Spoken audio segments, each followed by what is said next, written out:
அதிசயமா நடந்துச்சுன்னு சொல்லி நம்ம சிந்திச்சு பார்ப்போம்னா சோர்வையெல்லாம் அவர் மறக்க செய்வார். அல்லேலூயா.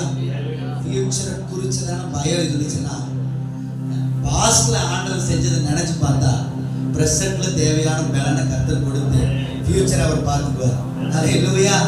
அப்ப எதை நினைக்கணும்? சில நேரம் பழச நினைக்க கூடாது. சில நேரம் ஆண்டவர் நடத்தி வந்த பாதை அந்த பாஸ்ட் கொஞ்சம் என்ன செய்யணும், நினைச்சு பார்க்கணும். ஏன்னா இப்போ வரைக்கும் யார் தான் நடத்திருக்கிறா? ஆண்டவர் தான் நடத்திருக்காரு. ஆண்டவர் பலனை கொடுத்திருக்கிறார். ஆண்டவர் தான் சுகத்தை கொடுத்திருக்கிறாரு, நடத்துகிறார். எங்க போனாலும் வந்தாலும் ஒருவேளை நான் ரொம்ப திறமையானவன், நிறைய பேக்ரவுண்ட் இருக்கு, அப்படி இப்படி நிறைய காரியங்கள் நம்ம